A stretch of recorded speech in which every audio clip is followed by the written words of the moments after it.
I'm here this morning with Austin NAACP President, Mr. Nelson Linder. I've been talking to you for a good 8 years now. It's been a while, hasn't it? It's been a while. Thanks for coming on the show. Hey, it's always a pleasure, always an honor. So talk about, we're going into our second week of protests in response to what happened to George Floyd. Okay. What's your take on what's going on in Austin and around the country? Well, you know, it's similar because this issue affects everybody. When there's a national incident like that, it brings up the same emotion. So in this case, it was so brutal, it kind of forced the whole nation to take a position. I like to make a comparison to Emmett Till in 1955. Lynching was nothing new in the South, but his death was so brutal, they showed it nationally, it started a worldwide movement. So what you saw with Mr. Floyd was so brutal, it got everybody involved.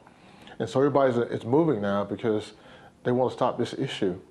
What I'm seeing now, though, is that it seems like because people have been out there for a while, they've got some things accomplished.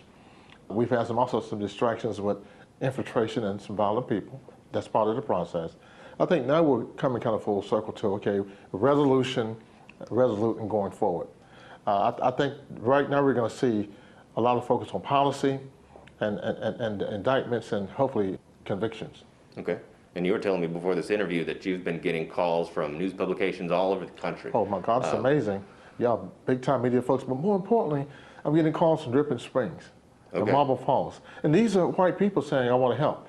And they're very sincere because now they see, and the next thing is, Nelson, how can I help? And I think it's very convincing and very hopeful because people are really moved in a way I haven't seen it in my lifetime. And I've been here a while, so that's encouraging. And I remind them also, Casey, that in 1968 we had the Kerner Commission based on the riots in the 1960s. You had the same thing, you had 150 cities, a lot more folks got killed. But at the end of the process, they made recommendations. And they talked about the fact that police brutality started the incident. And the second thing is institutional racism. Now fast forward, they're talking about brutality in 68, institutional racism. We're talking about the same thing today. Right. So nobody ever addressed their recommendations.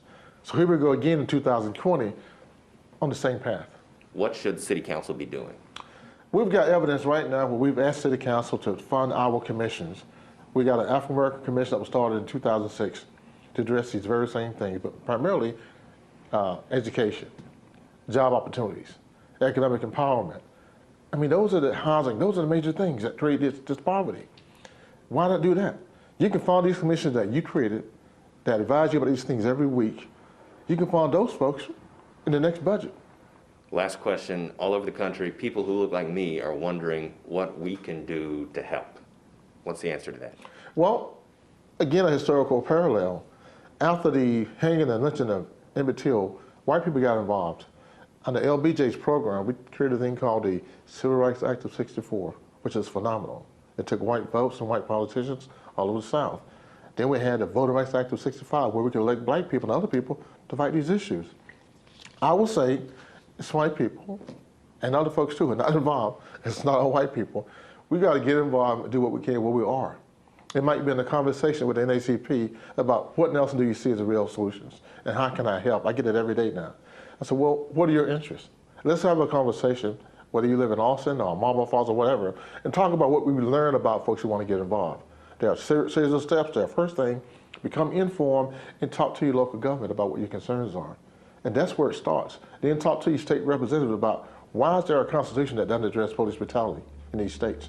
And they like that. So it's not a haste, it's a slow, deliberate process of education and getting informed. Nelson Linder with the Austin NAACP. Thank you so much, sir. I appreciate it. Thank you, sir.